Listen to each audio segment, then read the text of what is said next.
executor's role is to carry out the terms of the will and administer the estate in accordance with what the wishes were set out in the will by the person who has passed away.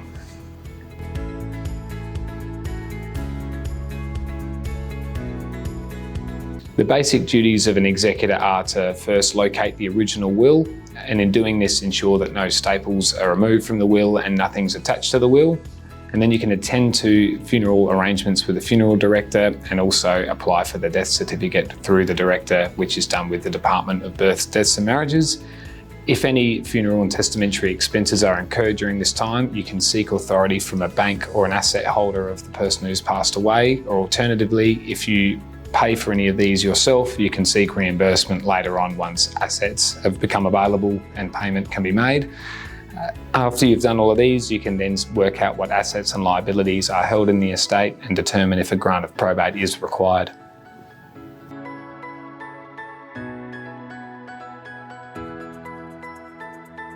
A grant of probate is required to deal with assets from various organisations. Some of these assets that may require a grant of probate include real estate, bank accounts, refundable accommodation deposits, superannuation, life insurance and shares.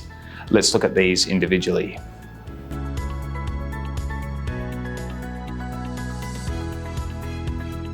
If the deceased held property in their sole name or as tenants in common with another person, which is a common form of joint ownership, then a grant of probate and certificate of disclosure will need to be produced to the Lands Titles Office in order to deal with this asset.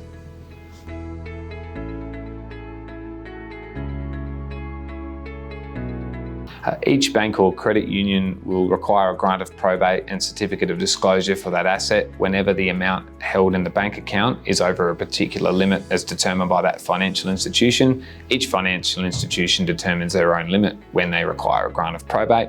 If they don't require a grant of probate, it may be that they require a certified copy of death certificate and will, together with the relevant indemnity forms signed. This will only be if the amount is deemed small enough by that institution.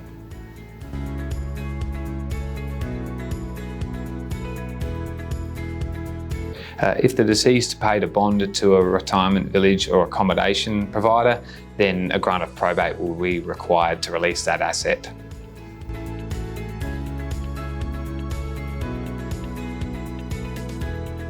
If the deceased didn't have a binding nomination direct to a beneficiary, such as a spouse or children, then a grant of probate may be required to release the superannuation asset to the estate. And likewise, if the deceased held a binding nomination directly to their estate or legal personal representative, then a grant of probate will be required.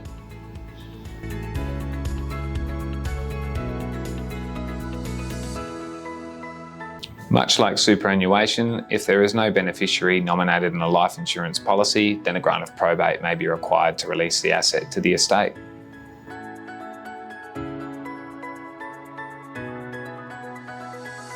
If there are shares in the estate, then a grant of probate may be required to transfer the shares to a particular beneficiary or to sell the shares and release the funds to the estate.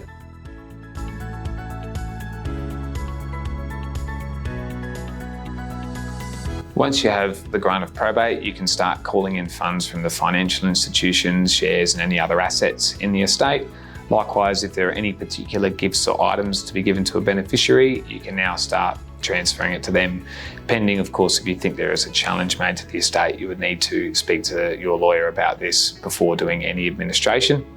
A part of the administration process of the estate is to organise and finalise any tax returns if the deceased was paying tax during their lifetime, and also if an estate return needs to be finalised as part of this.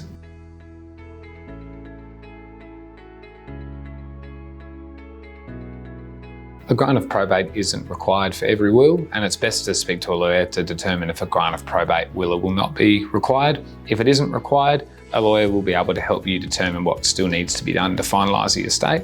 Some of the common assets where a grant of probate isn't required are motor vehicles, property, bank accounts, and superannuation or life insurance.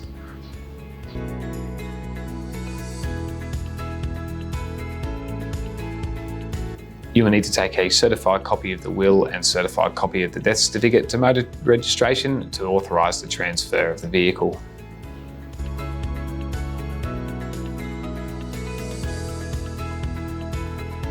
If the deceased held property as a joint tenant with another person, then you will not need a grant of probate for this, and you will need to lodge what's called an application to register death on the title to transfer the asset solely.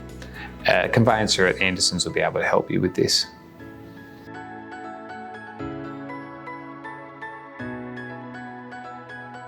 If there is a binding death nomination held with the super fund, then that beneficiary will be able to liaise directly with the superannuation provider in order to wrap up the asset.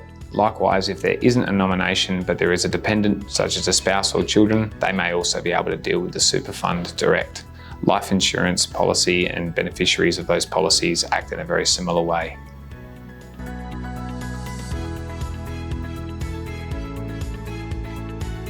If there are no other assets in the estate and the amount held in the bank accounts is below a particular threshold, then you may not need probate in the estate and you may be able to finalise the asset with the bank directly. It is best to determine with your lawyer and the bank direct as to what this threshold is.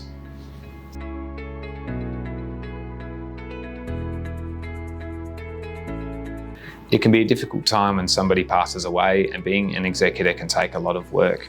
If you don't feel you'll be able to fulfil the role as an executor at the time, you can renounce, which is where you complete a renunciation form and provide this to the court at the time a grant of probate is applied for. There are other options too, such as not applying for an executor but keeping the option open to apply at a future time. Your lawyer can speak to you about these possibilities.